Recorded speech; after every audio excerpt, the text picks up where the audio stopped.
Welcome on in, everyone. We are here and back with the last hit. It is the second day of March, and we are kicking this off right as the games are. I want to welcome in Dagda and my constant co-host, Lyric. Welcome, guys, back to the last hit. And before you guys get to say anything, LPL is the best region in the world. That's all. I'm just going to leave it there. Okay, well, considering we're both also LPL casters, I don't think you're going to get a lot of disagreement here. I knew who my target audience my was. I mean, that's all I'm saying. No. Oh, LPL just slaps. It just hits different, man. It's great. Dagda's just going to come in and be like, yeah, Rogue would crush Weibo. No. I don't want to hear none of that nonsense. I will We're say, here to talk I about do the kind of want to LPL. see Upset and Hilly on the international stage. I think it'd be sick to see those two go up against like Viper and Mako, but yeah, I mean, the rest of the LPL it's just so much. Yeah. Even if Ep.6 aren't doing well, I want to see those two go up against LWX and Hung. I want them to experience Hung. Just for the, Everyone just needs for the to. giggles. Yeah, That is they true. need to. Absolutely. I mean, the international competition is definitely going to be stacked, but something else about the competition, specifically in the LPL, is the fact that this week, tonight specifically, I guess technically tonight, is the first time we're getting 12.4. We're jumping from 12.2 all the way to 12.4. We're enabling Renata. We got all the craziness, and the question I have that is burning in my brain, gentlemen, is Renata cash or trash? Because I think she's trash. Oh, Yeah. I don't like. Why do you got to make two polarizing options? I don't think she's cash. I don't think she's Because that's trash. what I do, Lyric. I think she's like small change. You know, she's gonna find those scenarios where she's useful. You're like, cool. I have a few cents. I could tip with this. I don't know. I don't know what you do with change. I don't have change. I don't know what you do with change. How would you? I just want to say, tipping a couple of cents. I know. You are such an ass. Whoa. I just want to say, He's unleashing himself here on the last hit. I have lived most of my adult life in Asia where you don't tip, because if you tip, it's rude and people get really mad. Like, people actually, I've had people like get visually angry at me trying to tip them. So I wouldn't tip change because Wow. You know what? Segue back to Renata. Renata, Do we want to, or do we just want to continue to do this, Dagda? I mean, it's 2 versus Typical 1. alternation, Come on. I actually don't think we're going to see Renata all that much. Just for the fact that I don't think Renata is all that strong in laning phase. I think pretty much everything does well against her, whether it's like the hard engaged champions like Nautilus, Thresh, maybe Leona, I think Renata would be fine against, but, you know, champions with those long range hooks, whether it's, you know, poke supports, which we don't get too many of, but the likes of like Karmas, I think would just heavily out-trade her in lane because of how long her cooldowns are. You have no mobility, no escape tools, and you really only start seeing use once you get to like mid-game or post-laning phase, where I do think she's incredibly strong. So it's like a super weird dichotomy of like, pretty trash in lane, pretty OP if she can get out of it. So yeah. I think there'll Did be you say spots. Cash? No. Just using my nomenclature. No. Dang. Okay, there we go. Trash in lane, cash out of lane. So there we go. I love it. Maybe some teams will try it. I do think we'll see her, but I don't think we'll see her all that much. Yeah, I think the hardest thing with Renata is that, like, the thing she is good against, she sucks against in lane, right? Like, she really doesn't want to go against super hard engaged supports because they just kill her because she can't get out of there. But that's what she works really well against in the mid game, where you're able to, like, oh, this is a dive composition, fantastic. I'm going to toss out my ultimate. It's going to guarantee to hit X amount of people, and we're just going to be able to win the fight through that. So I think that's where it really comes a little bit hard. And then if you're like, oh, you know, well, she can get an easy laning phase against the Enchanter supports. Well, traditionally, those are probably compositions that have a bit more long range that aren't going to just dive in and jump in on top of you. So you don't really get the value then out of the ultimate. And you don't really get the value out of the W either because, well, if you want the attack speed, steroid, and everything else, you want that on your AD carry. But if your AD carry isn't really under threat, then you're not getting the value out of the actual, like, revive and stuff like that. So I think it just gets a little bit complicated. So it feels like she doesn't strongly fit a niche, which I think is what teams really need from a lot of their, well, champions in general in League of Legends. Like, if you look at the champions we have, they very strongly fit a certain niche. You know, like, you're either a hyper carry, or you're an early game damage, or you're a champion that does well against, like, well, you want to kite back, or you want champions coming into you, or you can kind of like poke from range. Every champion kind of has a very strong identity, and I think that's the problem that we saw with Rel as well as a support champion, was that, like, she kind of had some good engage, but, like, she was just strictly worse than other people. And, like, if you want someone that wants to, like, counter engage while also being like good in the laning phase. I mean, why not just go towards Janna? Like Janna's insanely strong right now. So I don't know. It just feels kind of weird. I feel like she doesn't really hit anything hard, and I think that's why you should probably have a few niche scenarios when we see her, but probably not like crazy strong. So Yeah. I raise you something though. Hold on, your big brain analysis between the two of you, amazing stuff. I'm a play-by-play. I'm the only one here. I gotta represent a little bit. We have constant 8-minute fights at Rift Herald, constant 5v5s. I want to see the big cash money ultis. I want to see the chaos ensue in every single 5v5 fight that we get in 8 minutes. That's all I'm saying. The thing is, like, I think if you were in regions that had less aggressive early games, like maybe LCS or LCK, which again, I'm just going off historically. I don't watch either one of those regions, but I think Renata would probably be fine. I'm feeling such a big side of you today, Lyric. It's scary. That's not even Flame. That's just there's too many LPL games. How do you watch other the fact Dagda is covering 2 leagues? You have Hysterics now doing 3 because he's on LCO today and has been doing PCS. It's like, man, how do you do it? Like, there's just so much going on. I haven't slept in 3 days, Lyric. Sleep is an enigma. We don't know what that is, all right? Like, but point is, like, I think a lot of teams will be skeptical about being able to get Renata to that 8-minute point. We did see it banned yesterday. TS were banning it against BLG, so, you know, some teams are going to show respect to it. And again, I do think it will get picked, but I was talking to Ox yesterday about it, and the way Ox thinks it'll go, I think, is spot on, where someone's going to pick it. It is going to get absolutely slammed in lane. Teams are going to be like, my God, this champ is trash. They're not going to pick it up. And then maybe like 3-4 weeks later, maybe in summer, who knows, something like that. We get along the lines. Someone brings it out in a situation where it does make sense, where it isn't like a fine laning matchup. It gets through lane. Everything's fine. Then you see how OP it is in team fights, and teams will be like, what the hell? Why were we not picking How this did the we whole time? not pick this up? That's kind of the cycle of Renata I expect to see. I don't think she'll ever be a consistent staple in the LPL meta unless other things change, right? Whether it's like other champions getting nerfed or certain other champions coming in. So yeah, I'm kind of sad that we won't get to see her that much, but I'm hopeful. Who knows? Maybe they're playing her right now in LPL because LPL's going on right now. I don't have it up, but she could be being played. Who knows? If I'm not seeing it, it's not existing, or it is existing. There is one thing in the LPL.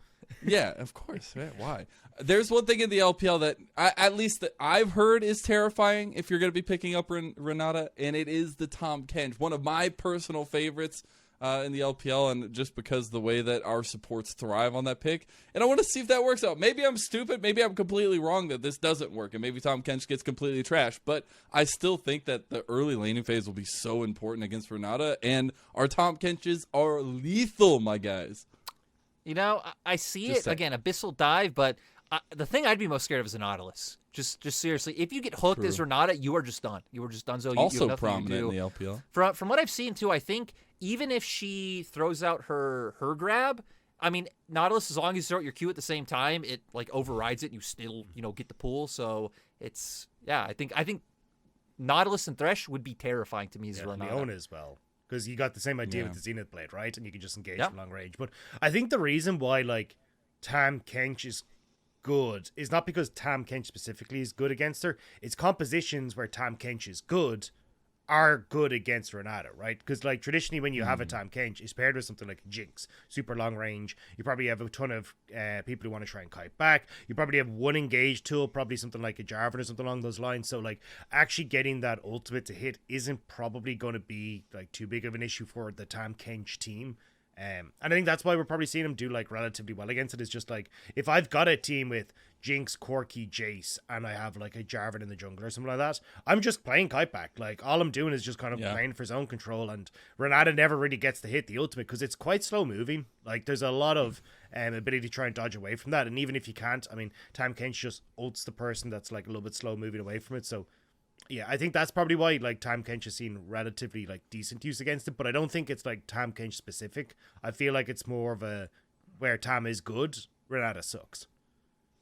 Except for that last part, thank you for clarifying what I was saying, being my interpreter. I appreciate you. The last part, I don't know why you just went off on a tangent, but Renata is a big piece to 12.4, but it is still a bigger patch than that. It is also skipping 2 entire patches from 12.2 to 12.4. So I just want to get you guys' brain power here and tell me, what do you think is the biggest change going into this patch?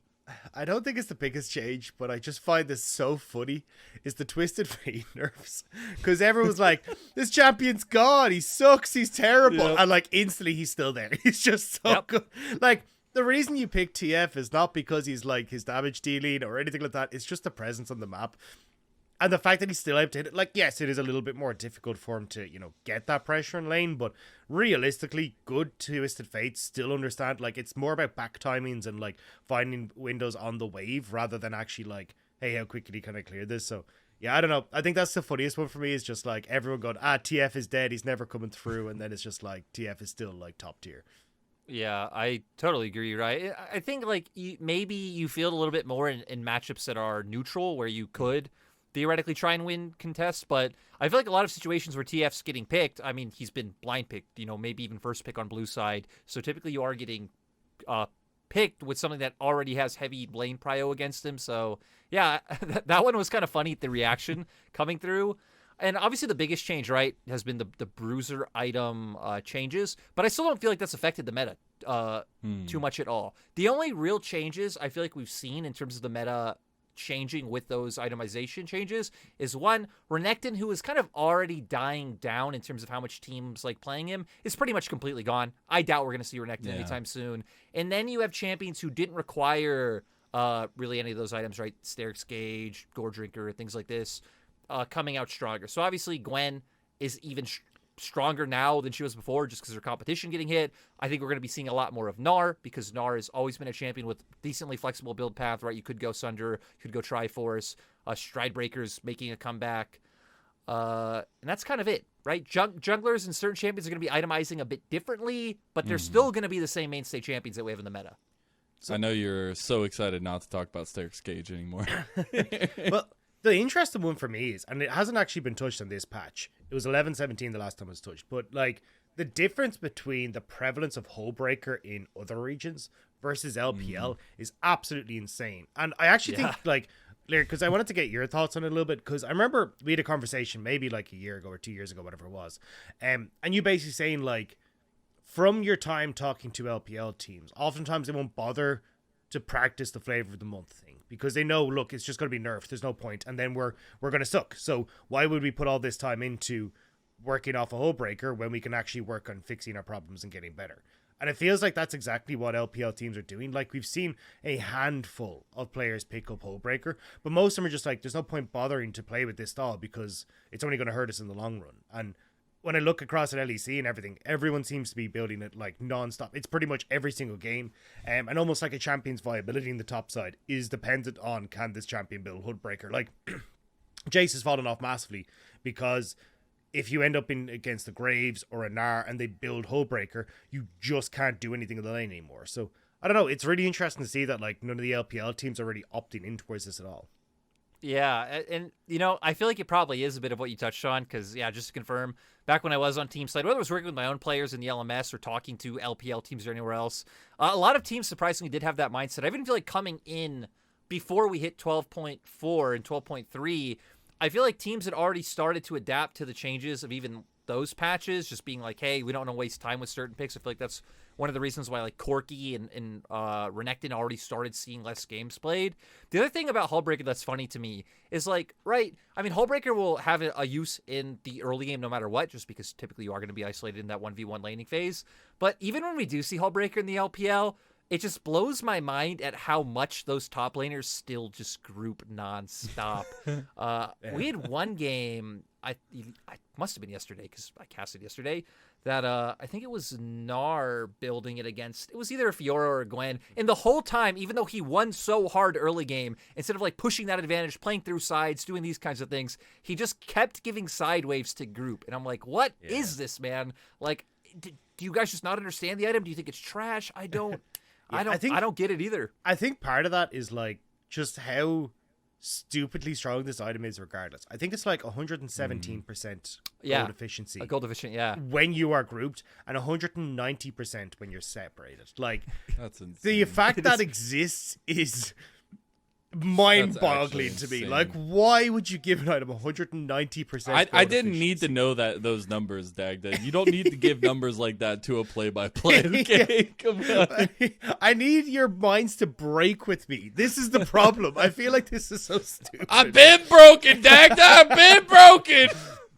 But yeah, I think it's I'm kind of glad that we haven't opted into it fully, because I think like top lane at the moment is like super interesting. It feels like a lot of the safer picks that we had are now kind of getting found out, right? Like we had the Graves that was like, oh, there's nobody that can really deal with them. Now we're starting to see like the Gnar come out. We've had like Trindamirs that are doing really, really well against them. Like you think about things like the Gwen have now got Jaces that are coming out. I mean, Trindamir as well against them. Like you have so many really cool picks that are starting to see answers to these like uncounterable top laners, or at least really strong top laners we had for so long. And I'm kind of glad that it's just not like, oh, you can build Hullbreaker, cool. It's like the bouncer at the door, like checking your Hullbreaker ID. Like I'm glad that we don't have that anymore. And I'm glad that teams it's going to be the Hullbreaker ID and the package timer ID. Yeah. You got to get both of those before you can get into the LPL. I do want to say that was one of the really cool things about sticking on one patch for so long, in terms of like you talking about seeing answers come out, right? Because I feel like when you stick on one patch so long, teams aren't having to think about changes. So it's like, cool, we started to see the Akali come out against the Gwen, I think was a big one we saw. Obviously switching over to like Hecarim, Orianna before any real changes had come. I mean, heck, the changes that I think really helped Hecarim had come early in preseason, things like the Turbo Chem Tank change, the Force of Nature change. So yeah, I think seeing these answers evolve has been really cool, which is why I don't want to say it sucks to go back to being on a normal patch. Being on a normal patch is super cool, but it's just like really cool getting to see a glimpse of what League would be like if it was a game where it's like, hey, what happens if you go a whole split with no changes? It's like teams have to figure out interesting answers to the meta.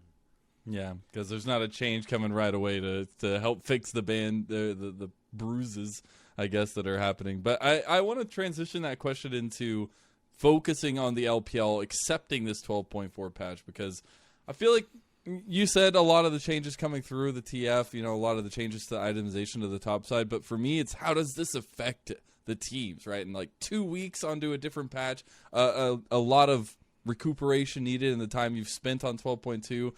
But for me itself, looking at the patch holistically and looking at our teams, I'm going to go with the negative side. I think this patch is very detrimental to Weibo Gaming, and I know maybe we'll hear something a little bit different. Maybe we'll talk about them a little bit later on.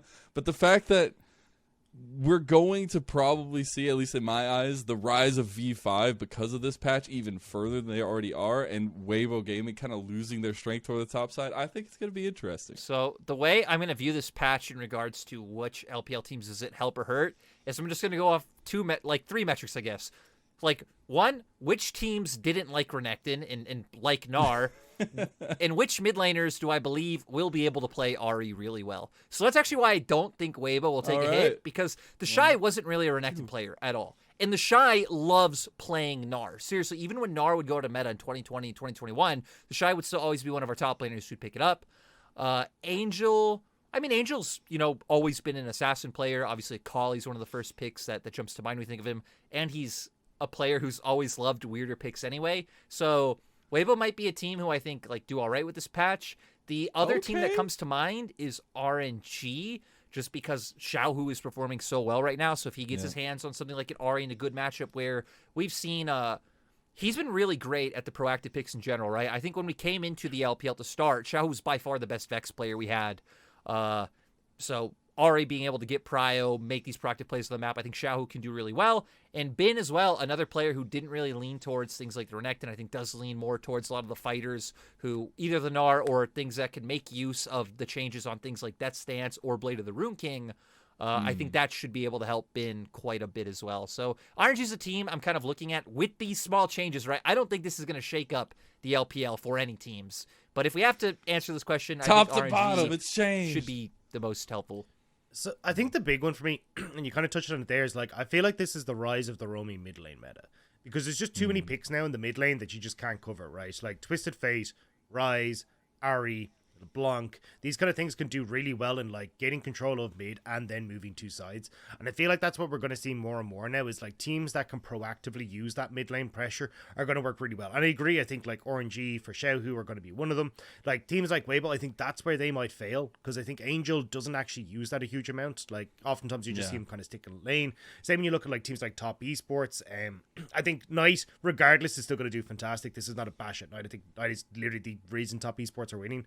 But I don't think you'd be able to use that lane pressure as well as some of the other teams that we have. So I think that's something that I'd probably look at for Rookie, where I think Rookie could probably use a lot of that pressure and like roam two sides as well. So I think V5 could do well there. The other metric is I think when fighters aren't as strong, and I think if you've got like a slower paced game, the like decision between am I going for like a Black Cleaver or a Death Stance or a Randuin's or whatever that is, means that like fighters aren't going to be as strong, and I think then tanks start to rise up, and I think Karsa is going to fit in wonderfully to that meta. Like we've already kind of seen him bring out things like the Sejuani's, he likes his Zax, those kind of things. So I think V5 will definitely benefit quite a lot by this, especially when they've got like Photic and PP God as like this strong bot lane that you probably want to try and play towards. So I think that's going to be super interesting to see. But yeah, I think this is going to be more so like a bit of a shake up in like mid lane style. I think there's going to be some teams that like honestly, as a bit of a weird, I think teams like Ultra Prime and I think Uakai and IG, I actually think this patch is going to be a pretty big buff to those two because they are both players that just want to like opt out of lane and go to sides, and I feel like now you've just got another champion in Ari that comes through that could do that. I think it's interesting also, just a quick little point of that, is we have been seeing a lot of teams opting into that quite mobile play style in the mid lane, the rises, the TFs, constant bans, things along those lines. So transitioning that into 12.4 is going to be really interesting. I mean, heck. So I finally decided to pull up LPL right now. LGD versus EDG. Jace playing Ahri, Scouts playing Vex, and there you go. I feel like we've already started to see teams switch over to this again. Maybe it is because of teams knowing that this patch was coming. And exactly. Obviously, they were playing solo queue on it as well. So. I think TS have been a big one in their past two series where we've seen Knight almost exclusively go for these types of early pressure mid laners, the Vex, the LeBlancs. He had a Syndra game once again the other day. So, yeah, I think that'll be really fun to see. Corki, Victor, Orianna, get him out of here. Orianna will still be here. I'm sure we're still going to see some Victor and some Corki, but nowhere near as much. That makes me happy.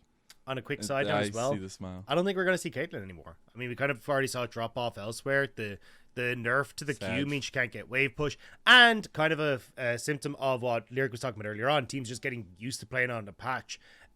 Karma's just kind of come out as a counter. Like, it's super difficult, like especially if you're against Lux. Like, Karma continues to Q's the back wave.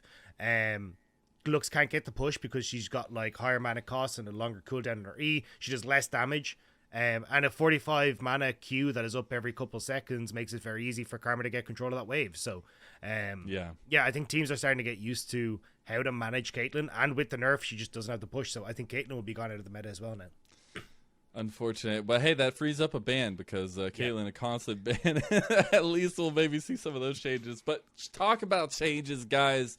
We got to talk about our top 5 here right now. It's a big clump to an extent. I know it goes further than 5. We're going to talk about the top 5, and first up on that list, I guess they're tied, so technically it doesn't, but the game differential matters. Weibo Gaming up there in that top number 1 spot.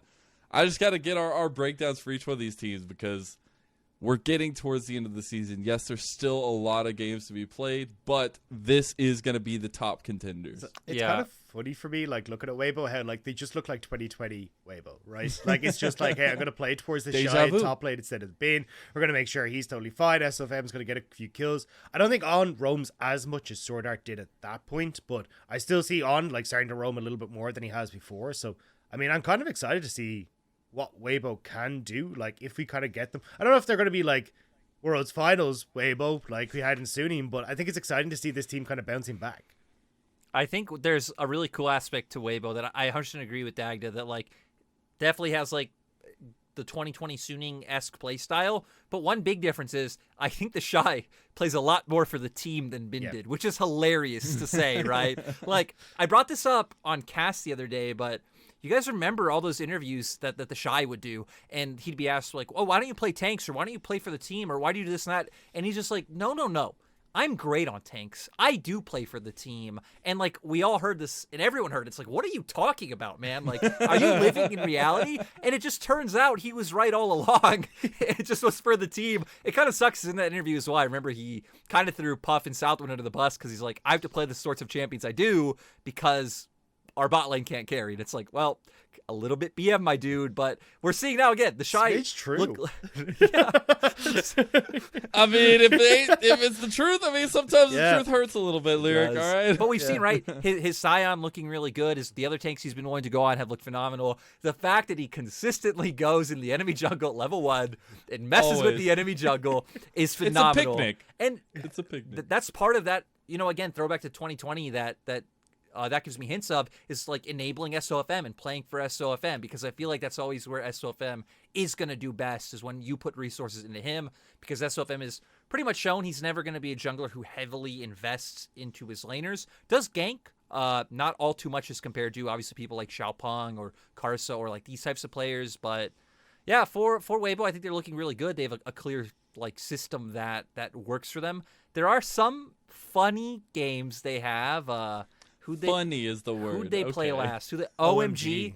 Yeah. Where I remember it was the game 2 where they kind of just came out.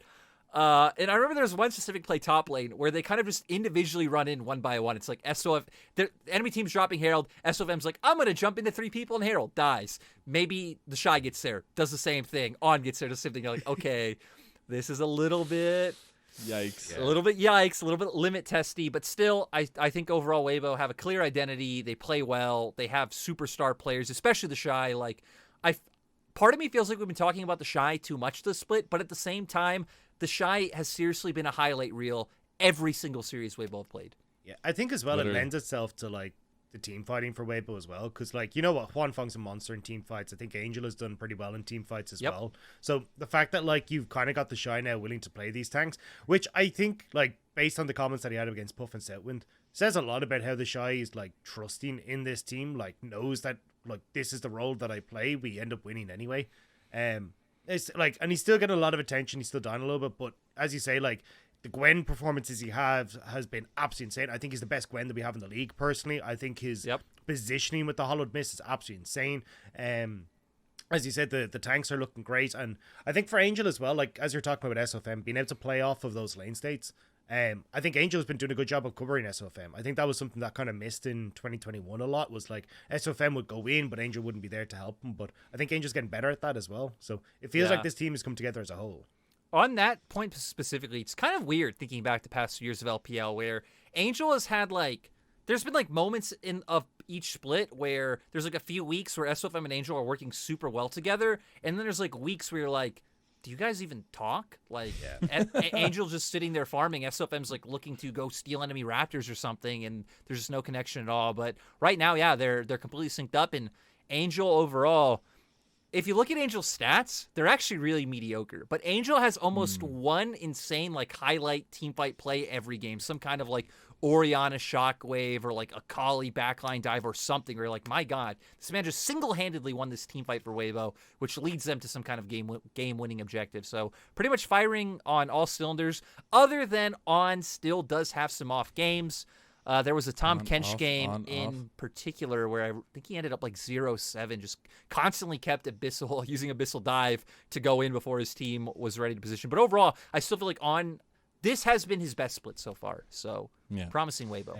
I think as well, just to finish off the Weibo conversation, the surprising thing for me is like, I kind of keep looking going, oh yeah, well, Weibo, they're not in one, they're going to end up getting found out. We're going to come up against the really top teams, they're going to get found out. I'm looking at the remaining schedule. Like, they're not much there.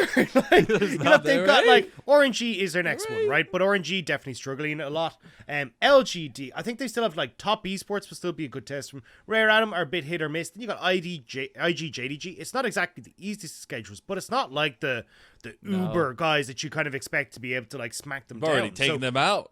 Yeah, I think for like Weibo, like, it's looking pretty good for them for the remainder of the split. And I think that's like I know that we're talking about the top 5 as a whole, but I think as our like top 5, right? Like 9-1, 9-1, 7-3, 7-3, 7-3. Like the fact that these teams are kind of like intermittently losing to each other, but like maybe like one or two weird games in there. I think it's really cool that like we have a super competitive top 5. We really do. And honestly, it gets even competitive. Like, the competitiveness doesn't stop just in the top 5, right? It's like 7-4, 7-4, 6-5, 6-5. Like, everybody's super, super close. We still have so many games left to go. But as you were kind of saying, Weibo Gaming at 9-1 are top of the team right now because of game differential, I believe, right now.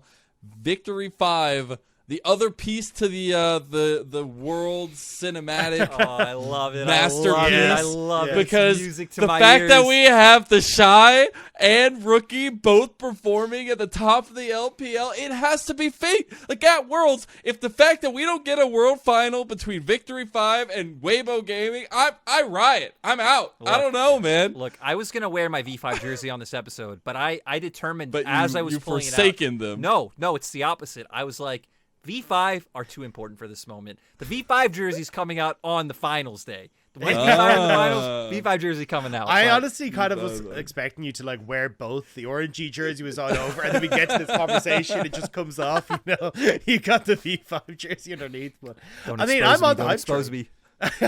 me. I'm on the hype train. Like, I think V5 look absolutely insane. And personally, I think this is actually my team, despite the fact they're in second at the moment, that I think is going to finish up the table. I think like the meta is starting to shift in their direction with like the champions that Karsa wants to play in the style that Karsa plays. I think Photic and PP God have stepped up massively. Like, they're not just constantly flipping bot lane, and Photic in team fights has been an absolute monster. His mechanics are crazy. His positioning's great. What happened to Rich? How did Rich come over and now he's just murdering everyone? This guy had a terrible laning phase. This is how it be. And now he's just like, yeah, let me body some fools on the way to the top. I don't know what happened with him. Who's the Shy? Who are the top laners of the LPL besides Rich? I mean, come on. Man, it is actually insane. I do gotta say, V5 were actually one of the top teams I was like simultaneously most convinced and most unconvinced on. V5's What does like, that even V5 mean? Hold on, no, we don't get to walk past that, all right, Lyric? What does that even mean? Well, maybe if you don't interrupt me, I'll go on to explain, No, that's Mazel. my job to Maybe interrupt I'll you, explain. okay? Maybe I won't explain now, Mazel, because you're being so aggressive when I'm always so kind to you. But If anyone doesn't know, That's Lyric cap. abuses Mazel. They will play double up TFT. And I don't know why Mazel subjects himself to this, because I've listened to a handful of these conversations, and it's about 20 minutes great. of Lyric They're berating Mazel because they're on a loss streak, and it's just like, whoa. just Mazel's taking on a so loss much streak. crap. Just I'm throwing it out there, but yeah. No comment. So 4v5, 4v5, I love their idea of how they play the game, because again, they're one of these teams who, like, when they have an advantage, they're not necessarily thinking of like the safest way of how to keep their advantage. They're thinking like, okay, we have an advantage. Since we have an advantage, how do I exploit the enemy team with this advantage? And I think they're the team most willing to like aggressively walk into the enemy jungle, take away their camps, get down like really deep wards, set up for picks, use like their side lane pressure to go and pick people off. Pretty much they're just like the penultimate pick team, in my opinion, with how aggressive they're willing to be. But the reason why, again, I've kind of been not as convinced as well, they are very sloppy. Like that aggression obviously gives a lot of opportunities for the enemy team to pick You call off them the of your sense. scrappiest? They are. The scrappiest. The funniest thing to me is I think Rookie is like the best mid laner that we have until maybe the 22-minute mark. And then I don't know what happens after the that flip of a point. switch. It's just like, it's as Lyric says, right? Like, you praise Rookie, his laning phase is insane, his team fighting are the objectives, and those like both Dragon and Rift Heralds are totally amazing. He's working really well with cars to get these picks, and like, I think one of the things I like the most about Rookie is like, he's very cognizant of, you know, there might be a bigger play that could happen, but this play is enough that we get a big enough advantage off it. So like, what I want to use as an example is like, I can't remember the exact same game it was, but like, he's playing Orianna. And he could have held his Orianna shockwave so that then he got like 2 or 3 people caught up. Maybe they won this massive team fight and the goalie just exploded, right? But there's maybe a 40% chance that happened. But he had an 80% chance of using the shockwave and picking one person off. And they just win the team fight and they'll be able to get a tower. And it may not be as big of a gold lead, but it's still enough for them to continue forward. And I think that's something that he's very, very good at. But then after that, I don't know. I don't know what happens. Basically, it just gets to a stage where he's like, I'm going to go to a side lane. I'm going to get caught out like 3 times. I'm like, not going to have any kind of massive impact in some of these team fights. It's just baffling to me. It is just like a switch.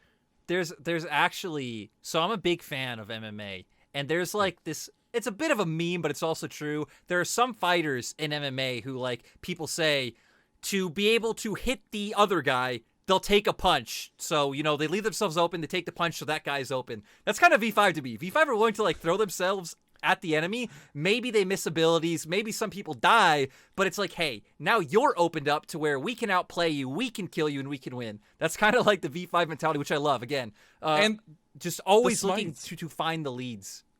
The smites are on their side somehow. Like, I don't know what it is, thieves, but Karsa just has...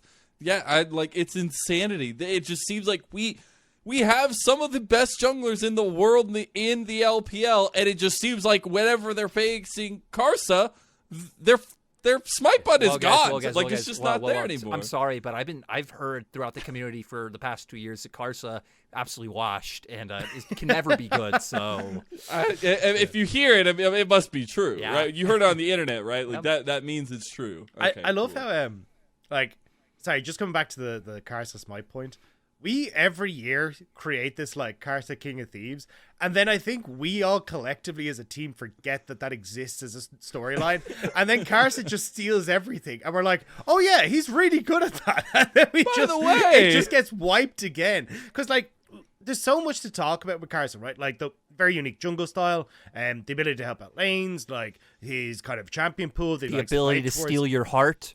Steal your heart, steal your girl, steal your Baron. Like, it all just kind of slots into that one thing, you know, beautifully. But, I mean, he is just absolutely insane. Like, the smite timing on this guy is nuts. And it does make sense when you're playing things like Lee Sin, right? I think Lee Sin has the best opportunity to steal Barons and stuff at this point, because he's the one kind of champion that has the execute that helps out with your Baron steal. But, like, even off that, Karsa's just a beast when it comes towards the ability to steal objectives. And honestly, it can keep V5 in games where they really have no right to be.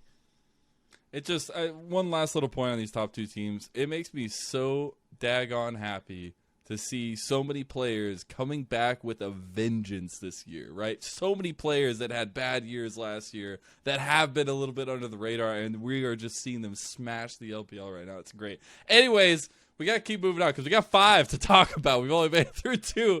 It's just an interesting conversation in its own right. But the next one, number 3, is Edward Gaming, our world champions, and having had faltered a little bit here recently. Yeah, I have really not been convinced by them. You know, we saw in their last series, they lost against TS. They subbed out Flandre for that, brought in Xiaoshang, and, you know, I thought that was the right choice. I feel like Flandre has been having a really poor split.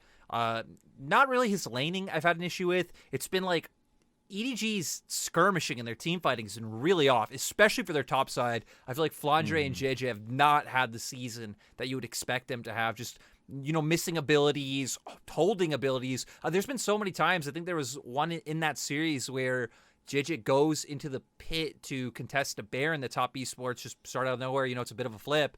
Doesn't pop his ultimate, dies. We've seen many times Flandre holding things like Kennen ultimates or Gragas ultimates, or just not utilizing them correctly, getting wiped. Heck, in their series against V5, they lost a 5v4. They found a pick, I believe it was on the PB God's Karma, and then V5 come in, they kind of split them up, and again, Flandre, super hesitant, has flash up, has Slicing Maelstrom, doesn't go for it, and V5 just take it. So I feel like that's been my biggest problem with EDG. They're skirmishing and team fighting, but specifically around their top half of the map. I still feel like Viper and Mako overall have looked really solid, even if they have had some off moments. I also believe it was that top esports series game 1 where they were playing the Caitlyn Karma. They got hooked by Mark under turret on his Nautilus, and then they were pretty much just dunzo, right? I mean, if you're Caitlyn Karma and you die early in lane, it's gone, but I feel like that's more of an exception rather than the rule. Overall, their bot lane has still been by far the best part of the map. Yeah, and I kind of like it. The big surprise for me is how poor, as you say, like the skirmishing team fighting looks. Because like this was what we praised EDG for. Like they looked absolutely insane when you came into team fights, and it feels like a lot of that consistency in like the setup that they had before is kind of gone. Where like I know Mazel kind of talked about like having that line that was there, but we don't really see that anymore. Like it feels like people are playing off of different books, and oftentimes it is kind of plays off of, as you were saying, like Viper, the setup like that. top esports one where he has that Ophelio ult, the Inferno ult over the wall, like Yes, instantly yes. bursts like two people. That was It's insane. absolutely insane. And then like 2 minutes later they lose. You're just like, Yep. how do you get into these spots where you look so damn good and then it just completely falls apart? So I really haven't been convinced by EDG. I thought after the start of the split where we saw them kind of looking really good, that they were having these creative plays off of like TP timers and stuff. I was like, oh, cool. Like EDG actually have a really good understanding of how they want to play and like even innovating a lot where other teams aren't. But it's all kind of fallen apart. I really don't know what's happened to them. Yeah, I do want to also add the caveat of like, I don't think this team, and I'm sure you don't either, right? This team's not dead in the water. No. Even that series against TS, right? By all accounts, they should have won. They should have won that game 3 with Viper's insane play. But, you know, happens they lost. They have an extra L on the scoreboard. But at the same time, I'm not really too worried about EDG. I'm not too worried about any of the top teams in terms of like any of the teams sitting at 7-4, just because playoffs is always a different beast. Yeah, Yes, I think the big concern is more so like the people that they've lost against, because like you look, it's like 2-0 versus Weibo, 2-0 versus IG, and 2-1 versus Top Esports. Now they should have won the Top Esports one, but I think we do hold EDG to a different standard. Like world champions coming back, and I think there are games where yes they've won, but it's been a lot sloppier than we were expecting. And I think that's the issue more. So it's not like the scoreline as such. It's just like, here, look, you know, especially things that in theory you shouldn't have to work on, like the team fighting already being there. Like that is like something that you should already kind of, I mean, EDG have shown that they had that down. So it just feels very weird to me that that's now missing, because that's not something that's like a patch thing, right? You've kind of made me realize as well, actually maybe should be slightly concerned for the fact of, since I feel like a lot of their problems are stemming from JJ and Flandre's individual form. I mean, it'd be a lot different if like you were, let's say, struggling on like a concept of whether it's setting up dragons or playing with sides or like whatever it is, right? Or your draft's bad. But form of players, I mean, there's so many like different variables that can affect that. So yeah, EDG is kind of a question mark of how they'll bounce back. And I mean, to be fair, right? I feel like the one thing they will have going for them in terms of when we get to playoffs is that since they kept the whole roster together, at least they like know as a team how to deal with high pressure situations to where literally no other team is coming together the same. I guess Weibo maybe won't be as big of a deal since they kept 4, but right, like V5 completely new, LNG pretty much completely new, BLG, there's so many massive changes. So that could be the one benefit that EG will have if we do get to them being in playoffs, which at 7-3, they should almost be guaranteed to make it. Yeah, they should. Sorry, I saw your hand up for a second. Yeah, I was going to make the joke about, like, you know, how do Weibo deal with the Shy giggling as he ints, like, 4 kills in the finals like we saw before. But I thought it was a little bit mean, but then you called my bluff, so I kind of... Hey, gotta call him out, all right? I see you. You can't escape these eyes, Dagda. But as EDG have been struggling, another one of our top teams also have been struggling. LNG are on a serious slump after starting off 7-0, now having lost 3 straight series themselves. A lot of the same issues, I feel like, just that cleanliness, a lot of sloppiness on LNG's side, but I feel like they have it less together than EDG have it. My God, their last series against V5, they got destroyed. Well, specifically, that might be that's the worst performance I've ever seen Tarzan have, like ever. That was so uncharacteristically bad from him, just losing smites, getting picked off left and right, so many times of him like engaging before his team was there to follow up. And the other big problem with Weibo, right, with LNG, I'm sorry, because that's a one-off case. I think that is one of the biggest reasons they lost to V5. But just in terms of like their losses overall, man, Allah has just not been having a good split by like any means. He was the other big problem in that V5 series where so many times he's like posturing to come in on the flank, and he'll see, let's say like one member of V5, you know, clearing vision or something, goes in, but all of V5 are right next to him. He has vision of all of them. He sees that his team is zoned out, still goes in for the aggressive play. Again, I don't know what's going on in comms to make him feel like he can look for these plays.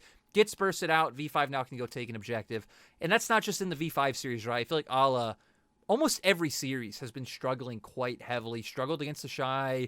I feel like that was also one of Bin's better series when he went up against Allah, who's also been struggling this split. Like, my God, I do not know what happened to this top laner, but he has not been able to find it. Their bot lane, I think, has looked fine.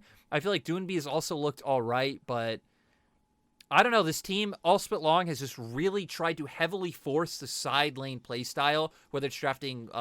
It's typically been 1-3-1. Sometimes they'll go for 1-4 compositions, but Doonby's been really happy picking, the Rises, the Renekton's, the Gallios. So I don't know if maybe we'll see them try and opt into something easier. Maybe just go with those ARAM style team comps and try and set Light up to be your big carry, because I feel like Light has been one of your more consistent members this split. Yeah, it was so tragic because we were covering that series and we had set up, the mid jungle duo so heavily, and it's gonna be a bloodbath. It's gonna be crazy. And I'm looking back at it, and the duo of Tarzan and Doinby had 4 kills that entire series.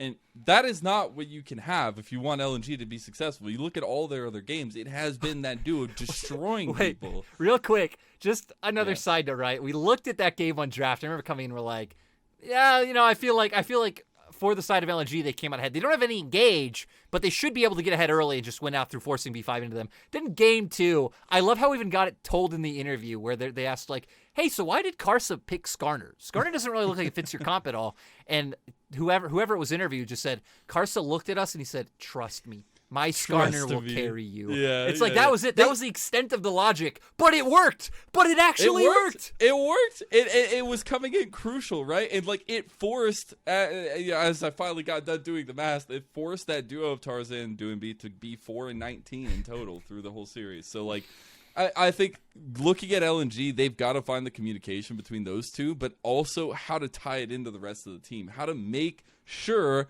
that Light is set up for the later game and not just left out to dry. And yes, facing a Skarner makes that a little bit more difficult, especially me remembering that last fight where Karsa just flashes over the wall right in the middle of all 5 members and just pulls Light out of there and kills him. Like, you can't help that. But holistically, LNG got to pull it together. Yeah, I think for me, like, a lot of it is just, as you say, like, the inability to play 1-3-1 has already worked out. And, like, when there's so much pressure on Tarzan and Doonby in the early stages, like, if you have one bad game, I think this whole team just completely falls apart. Yeah. The reason I'm looking up here, because I'm trying to remember off rip, because I don't think...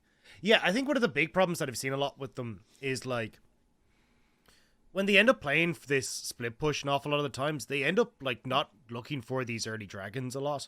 And it means that you kind of end up in the situation where you have to try and fight a lot in to try and, like, stop the opposition getting these dragons. And I think that's something that I've seen a lot from LNG is that, like, sometimes they try to go for these, like, full 1-3-1 compositions, and then they still end up having to go for team fights at dragons because they just haven't secured the early objectives.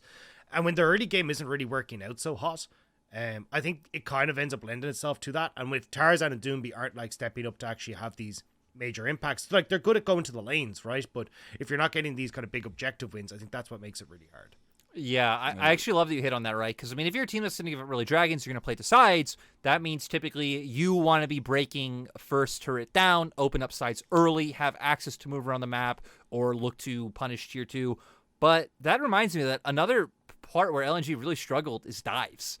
We've seen many times where they've set up, like, side lane dives and just throw games. Their series against Weibo, Game 3, was literally lost from a 4-man dive bot that just completely went wrong, and you gave over a bunch of resources to Huanfeng and On. We've seen them try and set up dives top as well with Tarzan and Ala that don't go according to plan. They'll give over kills to the opposing side. And it's like, yeah, for the style they're trying to play, like, there's just small issues where that the style doesn't work for them. So typically a lot of their wins have been off, like, okay, Tarzan and Doonby anchoring down the early game. And then again, I think Light is good. So if they get to mid game where it is about team fighting, like, they can pull through. Yeah, and I just want to, like, pull up some of the stats for you there, because, like, that's what I was just looking at, was, like, when you look at first blood percent, like, 15th in the league at 42%. So they're obviously, like, their early game isn't really getting themselves going. When you look at, like, first dragon percent, they're basically 50%. So it's just like a toss up whether they get that first dragon.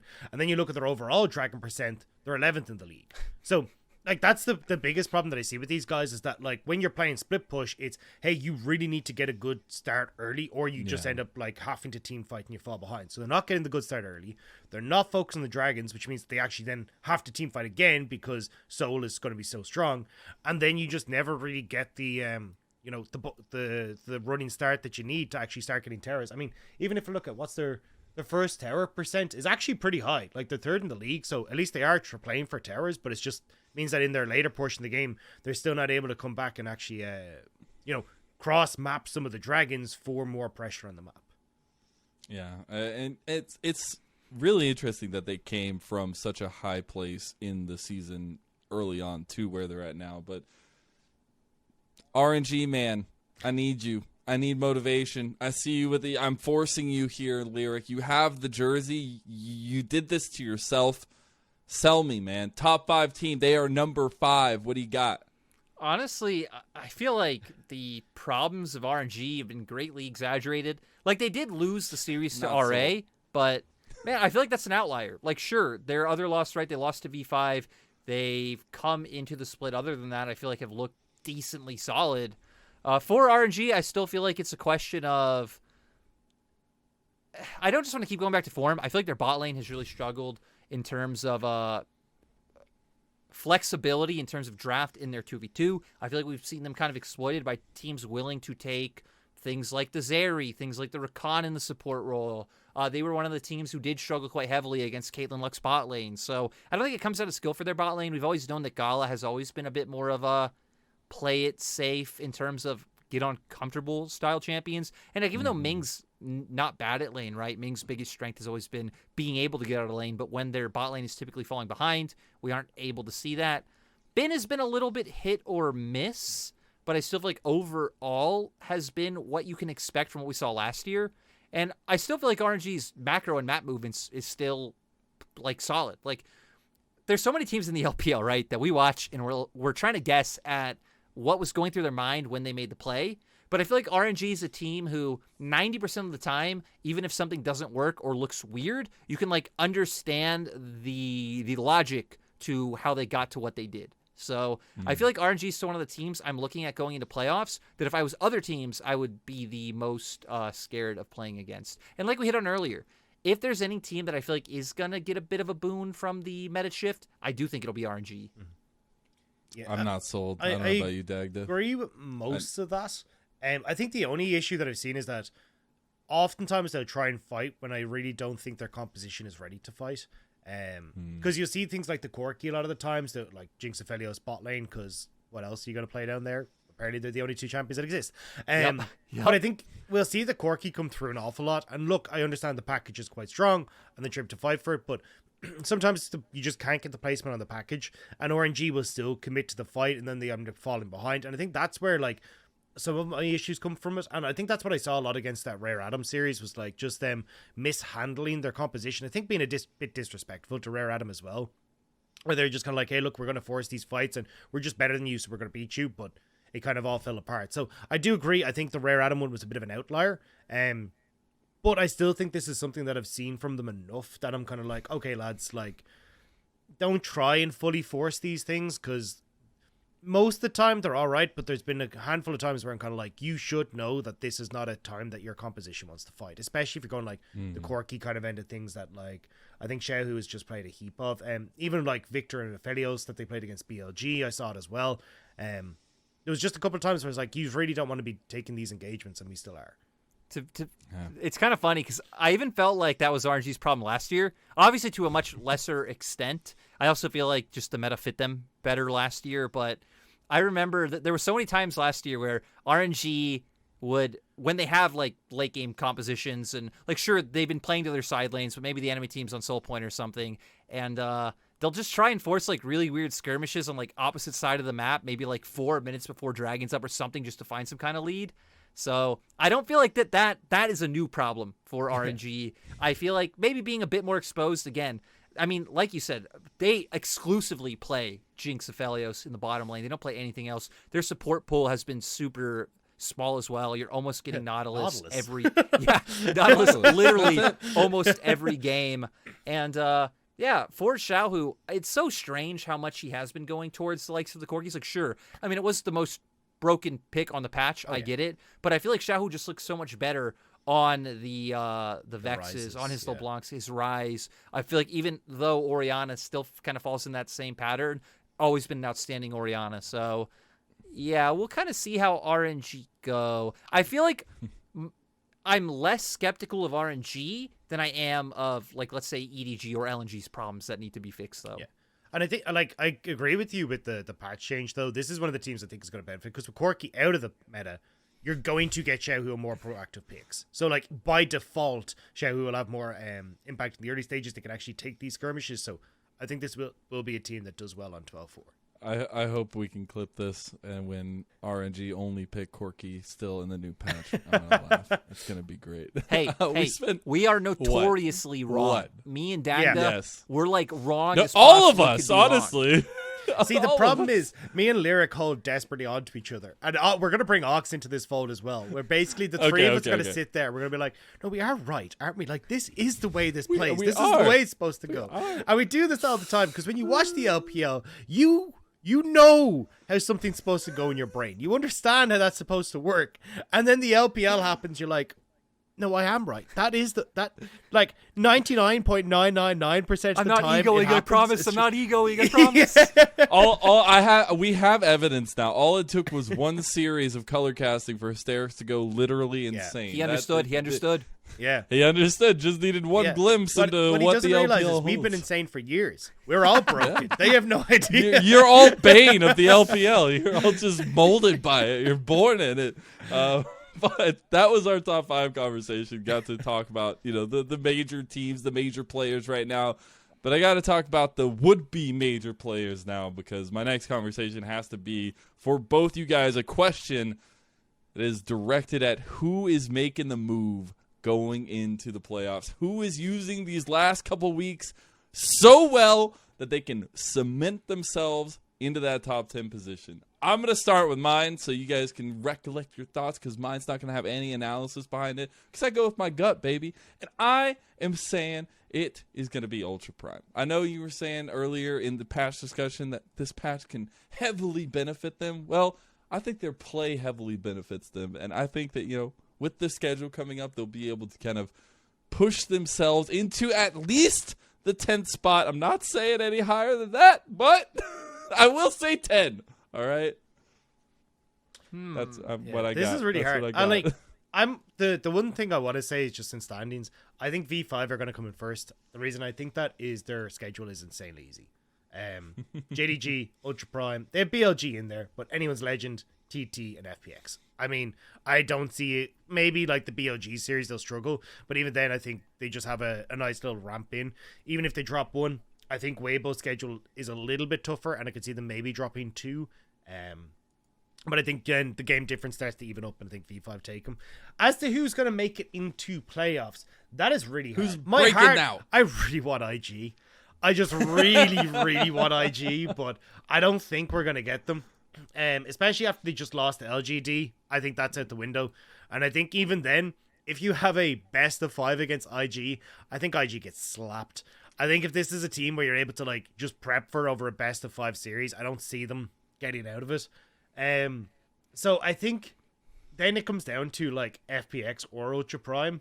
But again, I think Ep.6 have a pretty insane schedule, like BLG, OMG, V5, IG's in there as well. Like that doesn't exactly seem the easiest of opponents. So I don't know, maybe it is an Ultra Prime angle. I mean, they've got Ultra TT, Prime. they've got Rare Adam. I don't know. I mean, honestly, I think if it just stays as is, I'm pretty happy where it's like OMG, Rare Adam, JDG at the bottom. Like, honestly, I think that could be the way that it just stays. So, I think it will either be Ep.6 or IG. And I've just been looking at schedules the whole time. Trying to make sure you're right. Well, I mean, right, when you have conversations like this, it pretty much comes down to who's playing who. For OMG, their schedule isn't like too hard, right? Because I feel like realistically, as long as they can get up to 7 wins, they're feeling decent, which they play RA and Ep.6. I don't think either of those teams is easy, and I kind of expect OMG to lose to both. I think OMG have looked like one of the most kind of dead in the water teams, which is weird considering Ep.6 are actually on more of a loss streak than OMG, but I at least feel like Ep.6 is one strength is OMG's biggest weakness, so I think Ep.6 should be able to best them. But I feel like, even though I said between IG or Ep.6, I think I'm gonna lean to IG. Ooh. IG play anyone's legend. They play WE and they play FPX. I think those are the 3 winnable series. They should lose to Top. They should lose to Weibo. But even with their loss to LGD, I feel like IG have been maybe our most can put up a fight against anyone, can also lose to teams under us team this split, as we've seen them evolve.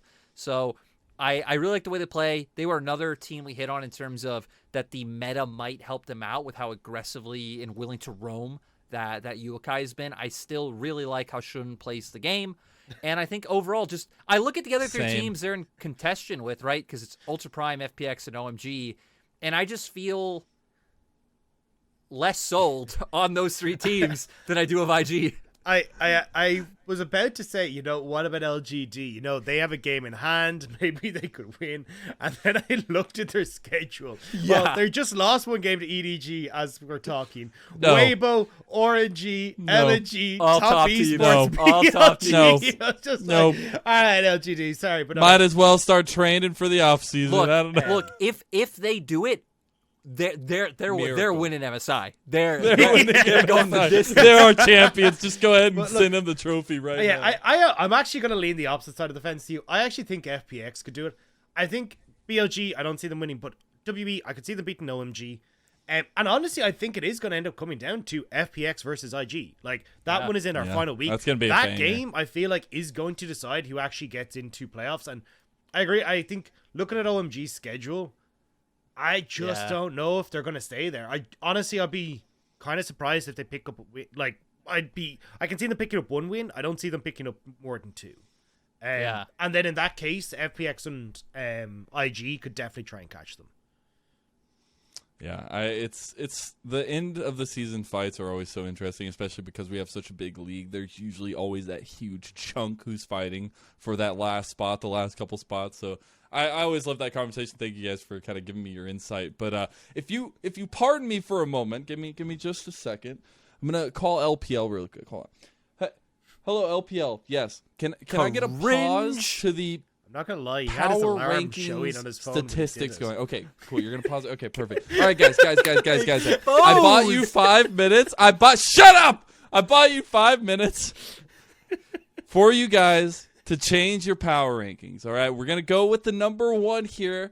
I want you guys to tell me what it was before, and then if you guys want to swap sides, if you want to take off that jersey, wait, maybe. I don't even There remember has what to be power a- ranking there was. has to be a speculation to this, right? Is this regular season finish, or is this who's winning playoffs? Because I think those are Who's 2 winning very different playoffs? conversations. Okay. If you didn't say who's winning playoffs in your original power rankings, then what kind of power rankings you making, Dagda? You gotta go all the way, just wanted man. to clarify. That's I don't all. even remember making a power ranking. We did power rankings? Wow. I think we did for. Were you on Bevies with us? I think we did at that stage, but Well, too bad, Lyric. You're gonna have to come up with something off the top of your head. Dagda, what was your number 1 team coming in the so spring? it was EDG. I still felt that they were in a really good spot. I thought that World's debuff does exist, but I thought that with the way that EDG were shaping up, I still thought their team fighting was excellent. I still thought they would have the debuff, get themselves back together, and be all set. But I don't know if that's the case anymore.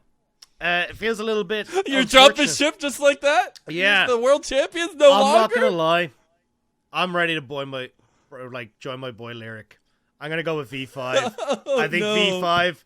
They look absolutely Oh no! Can we cut the tape? Cut the tape before he He's gets gotta back. get the jersey. We're There putting it it is. on. We're putting it on over the RG jersey. It's gonna look Over the it's RG. it's Wow! gonna I hope look RNG ridiculous. sees It's- that. You know what? You know what? Rob's on board, and if Rob's on board, that means we're going all in. We're going all in. Man, I'm with- RNG I'm would with be V5 disgusted. as well. Well, you know what?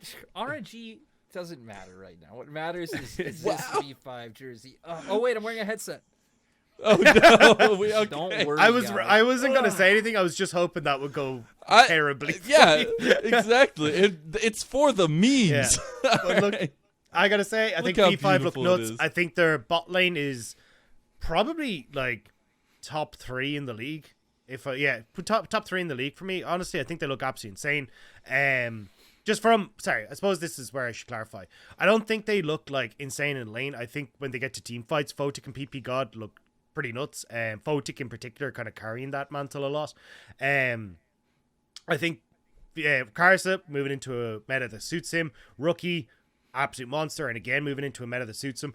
And for some reason, Rich has 13 solo kills, has the most solo kills in the league. So, I mean, how do you argue against that kind of stats? So, You're jumping off the EDG ship. yeah, I think Dagda. V5, All right. I think they're going the distance. I really think that this is a All team right. that's going from strength to strength and improving as the split goes on. And, I mean, they deserve the scoreline that they have.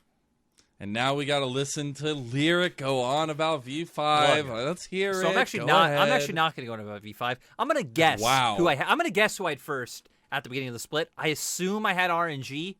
That's my best guess. I think you did. I remember think you saying I that. think I had to me. RNG if I remember correctly. Just because I remember we talked about it on an earlier episode, right? Higher skill ceiling was the mindset that I came in with this RNG roster. But when I look at our teams right now, I'll be honest. I'm not convinced with any of them. I have no idea who will win. I have no hard-hitting analysis. I expect all of these teams to look very different once we hit playoffs. And since I have no smart brain words to add, we're going with the heart and we're going with the shirt.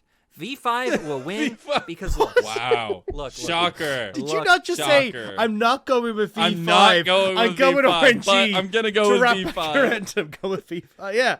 No. I said this is no. I said I despicable. went with V5 at the start of the split. I'm RNG at the start of the split. I'm not going. Oh, with RNG okay. Yeah. Okay. Gotcha. I think- Whatever you say. Whatever No, you say. it's literally what I said. You asked who we started the split off with. Mine was RNG, I think. Yeah. I now that you say it, I Okay, think you were so- right, but yeah. Yeah. So we have two V5ers. All right. I understand that. So much analysis going into that, even if you think there wasn't Lyric. My number one at the very top of the split was Ultra Prime. BLG. No, it wasn't Ultra Prime, unfortunately. They are 16th in my list. But it was BLG. I know I gave you guys a bunch of crap. But it's V5 all day, baby! It's V5! We on the V5 train. We're going V5 all day! Oh, it's going to be great. V5 supremacy, rookie supremacy, Karsa supremacy. That again, I'm just going to keep saying it until like one day, like 25 years in the future, I'm going to be right. Karsa and rookie will be one of the deadliest duos to ever be in the LPL together. I cannot wait to see the rest of this split with these two and into the playoffs. I just want to make sure I am, sitting on the fence so I don't get flamed. That I have no idea who's gonna win. Again, there's no strong favorite. If V5 don't win, Weibo Did you not fans, go to the fortune teller? I thought they told you. Did you? Yeah, like why do you even have that jersey on? Hey, honestly, I'm through with you, Lyric. I'm done with you. No, if anything, I'm done with you guys because it's easy to support V5 now. I supported V5. I was there. I was there since the start. I was there since day. I was a V5 fan before I was even casting the LPL. 2019, Windy and Mole. Woo-hoo-hoo. See, this is where you're a fool, Lyric. I've big brained this. I know we suck at predictions. And whoever we say is going to win isn't going to win. So my RNG is going strong here. We have cursed them. And especially when we all go for the same one. Weibo's Every winning. time we all... Weibo's winning. Dude, every time we all vote for the I'm same taking off the team, they jersey. always I'm taking lose. off the jersey. The jersey's gone. Actually, I'm not going to take off the jersey. I love the jersey. All right. Lyric and Dagda, it was an absolute pleasure to have you guys here for another episode of The Last Hit. As always, thank you guys for joining me. It has been a wonderful episode, and it has been a long night here on the 2nd of March. But find us in the same place, same time next week, as we'll be right back to it here at The Last Hit. So see you there.